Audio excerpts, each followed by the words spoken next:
I'm Graeme from Slade Fferm Organics. And I'm Polly. We farm about 800 acres in South Wales. We've been farming for 20 years plus as an organic farm, and we really believe that organic's the only way to farm. It's the only sensible way to farm for the environment. It's the only sensible way to farm for the quality of the produce that it provides. And we also think that if we're looking after the farm and we're looking after the environment, then when we leave, this farm will be in a place that someone else can come in and continue that sort of legacy into the future. And part of that is about working with the land and the community that surround it. So we've got a range of different animals on the farm. We've got pigs, sheep and cattle, and we've also got crops. The thing that makes us a bit different is we produce all the food for our animals on the farm. We don't buy in any concentrates or any additional proteins for the farm.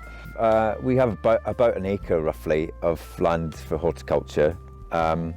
It produces about 60 bags of veg a week for a sort of roughly a 30-week season from June to Christmas.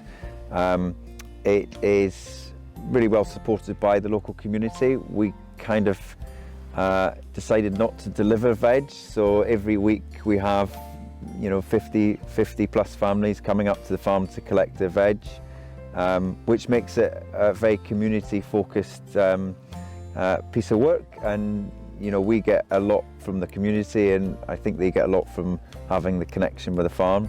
Of the bags that we produce, the way that we've set the veg scheme up is that people can pay on a scale in terms of what they can afford, and if we hit our target in terms of what the price of the bag should be in terms of sort of break even plus a little bit of profitability, then anything that people pay beyond the target in terms of the scale goes to pay for bags for a local charity that we support. And they, over the course of the season, they've had 10 bags every week to distribute amongst people that might not be able to access the veg. We've teamed up with some great people in Barry who've are running some of the primary schools there. We've got a little farm shop, and we've got a meat box scheme. We also have relationships with some great mills in West Wales that produce quite niche flour products. So we grow hen gymro, which is an old variety of wheat on the farm. What we're trying to do here is to produce food that's connected to this piece of land. So the story that we want to tell is that this parcel of land, this piece of land in South Wales, can produce really high quality, nutritious food, which is beneficial to the environment here in Wales, and it's also beneficial to people's nutrition and health. I think it's really important that people engage and understand food. There seems to be a massive disconnect with people not understanding that meat comes from animals even, and milk comes from cows. So we've just got to reconnect people with the food, and I think if we reconnect people with the food, they waste less and they enjoy it more, and they'll just get more out of it. And if people want to engage better and look after the environment better, the first and easiest step they could do is just work out where their food comes from. Part of the rationale on this farm is that we do produce the food here for the animals, and that makes us sustainable. It means that this piece of land is feeding this piece of land, and it's producing. And if that continues for this generation and the next generation and the next generation, then what we've got is sustainability. So we've got a load of 9-year-olds coming to the farm, over 5-6 different visits over the course of the year. What's happened with having the kids here is that we're seeing the farm through their eyes, and we're finding different things that we wouldn't even have noticed had the kids not been here.